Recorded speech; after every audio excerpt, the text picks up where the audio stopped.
نحمد و نصلی علی رسولہ الکریم اما بعد فاعوذ باللہ من الشیطان الرجیم بسم اللہ الرحمن الرحیم ان اللہ و ملائکۃ یصلون علی النبی یا ایھا الذین آمنوا صلوا علیہ وسلموا تسلیما اللہم صلی علی محمد و علی آل محمد کما صلیت علی ابراہیم و علی آل ابراہیم انک حمید مجید اللہم بارک علی محمد و علی آل محمد کما بارکت علی ابراہیم و علی آل ابراہیم انک حمید مجید۔ السلام علیکم میرے بہن بھائیوں، میرے وی لوگ میں خوش آمدید۔ میرا نام عبدالحق بیہان ہے اور میرے وی لوگ میں ڈیلی روٹین میں قرآن شریف کا ترجمہ رہتا ہے اردو میں۔ آج سورہ الرعد کی آیت نمبر 13 سے لے کر آیت نمبر 14 سے لے کر 26 تک ہم آپ کو شیئر کروں گا ترجمہ۔ اللہ تعالیٰ ہمیں اسی راستے پہ چلنے کی توفیق عطا فرمائے۔ اسی کو پکارنا برحق ہے اور جو لوگ اس کے سوا دوسروں کو پکارتے ہیں وہ انہیں کسی بات کا جواب نہیں دیتے مگر جیسے کوئی شخص اپنے دونوں ہاتھ پانی کی طرف پھیلائے تاکہ پانی اس کے منہ میں آ پہنچے جبکہ وہ اس کے منہ تک پہنچنے والا نہیں، اور کافروں کی پکار سراسر گمراہی میں ہے۔ اور اللہ ہی کو سجدہ کرتا ہے جو کوئی آسمانوں اور زمین میں ہے، اللہ ہی کو سجدہ کرتا ہے جو کوئی آسمانوں اور زمین میں ہے، خوشی سے اور ناخوشی سے، اور ان کے سائے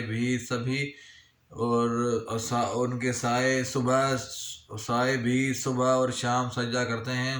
اے نبی پوچھئے آسمانوں اور زمین کا رب کون ہے؟ کہہ دیجئے اللہ، اور کہیے پھر کیا تم نے اللہ کے سوا حمایتی بنا رکھے ہیں جو خود اپنے نفع نقصان کی بھی مالک نہیں؟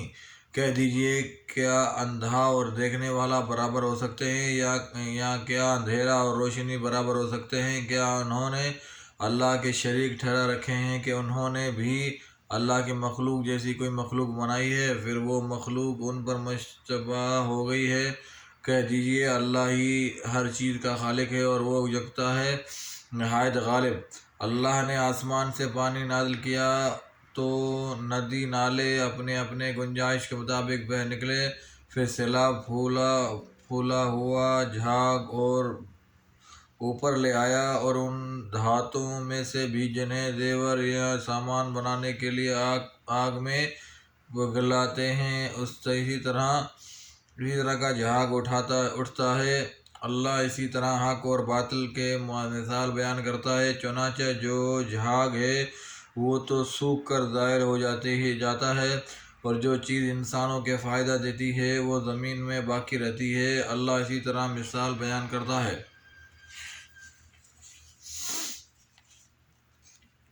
جنہوں نے اپنے رب کا حکم مانا ان کے لیے بھلائی ہے، اور جنہوں نے اس کا حکم نہ مانا، اگر ان کے پاس وہ سب کچھ ہو جو زمین میں ہے اور اتنا ہی اس کے ساتھ اور بھی، تو وہ ضرر اسے فدیہ میں دے دیں۔ یہی لوگ ہیں کہ ان سے بری طرح حساب لیا جائے گا، اور ان کا ٹھکانہ جہنم ہے، اور وہ بہت برا ٹھکانہ ہے۔ بھلا جو شخص جانتا ہے کہ جو کچھ آپ کے رب کی طرف سے آپ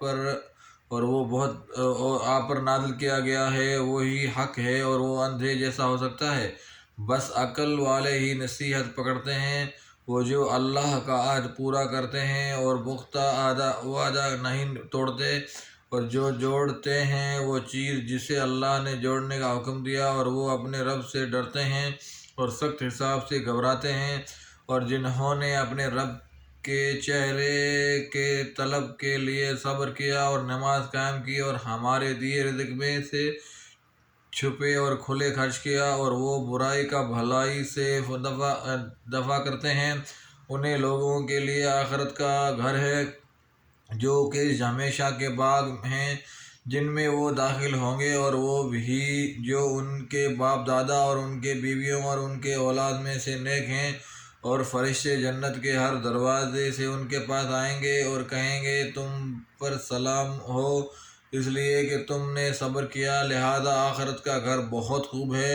اور جو لوگ اللہ کے عہد کو پختہ کرنے کے بعد توڑ دیتے ہیں اور وہ چیز قطع کرتے ہیں جسے اللہ نے جوڑنے کا حکم دیا، اور وہ زمین میں فساد کرتے ہیں انہیں لوگوں کے لیے لعنت ہے اور ان کے لیے آخرت کا بہت برا گھر ہے۔